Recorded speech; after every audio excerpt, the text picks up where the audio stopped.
शुरू हो चुका है, बल्कि ऐलान भी हो गया और इस बार ये अयोध्या से शुरू हो रहा है और श्री कृष्ण जन्मभूमि के मुक्ति का आंदोलन है। आपकी पार्टी तैयार है कि एक और आंदोलन का आपको राजनीतिक रूप से भी सामना करना है?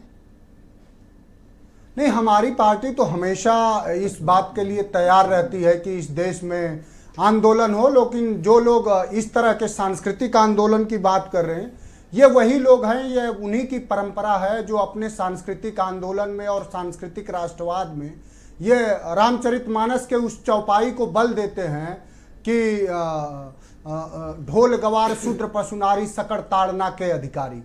तो ये वही लोग हैं जो हमेशा से सामंती और हमेशा से वर्चस्ववादी व्यवस्था चाहते हैं समाज में।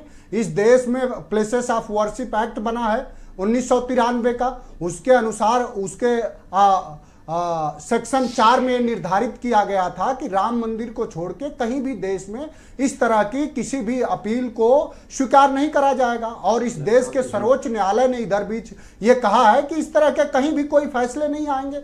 और जो लोग सांस्कृतिक राष्ट्रवाद की लड़ाई को बल दे रहे हैं, उनसे ये सवाल है कि अभी इंडिया हेट स्पीच की एक रिपोर्ट आई है कि उत्तर प्रदेश में नफरत फैलाने का जो व्यापार है वो 132% बढ़ गया है। ये वही लोग हैं जो नफरत फैलाने वाले गिरोह में शामिल हैं।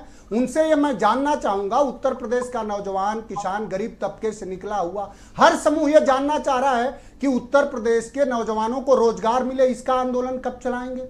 उत्तर प्रदेश के बहुजन वर्ग को आरक्षण, तो ये काम तो अपोजिशन का है, आपको करना चाहिए।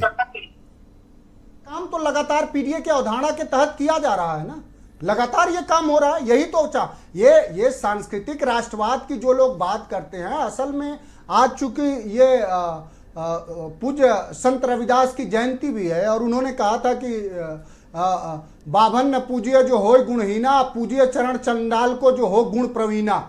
तो और उधर तुलसीदास जी ने कहा था कि उन्होंने इस तरह का भाव दिया था कि ब्राह्मण पूजिए चाहे सारे गुणों से हीन हो और दलित तबके के, बहुजन तबके के आने वाले किसी भी व्यक्ति का कोई सम्मान न करिए। तो ये तो वैचारिक लड़ाई है। आपकी पार्टी क्या स्टैंड रखती है कि क्या श्री कृष्ण जन्मभूमि के मसले को कोर्ट से सेटल किया जाए या आउट ऑफ कोर्ट सेटलमेंट हो या आंदोलन से निकले? हमारी पार्टी इस देश के न्यायिक व्यवस्था पे और संविधान पे भरोसा करती है। और मैंने तो आपको बताया कि प्लेसेस ऑफ वर्शिप एक्ट क्या कहता है।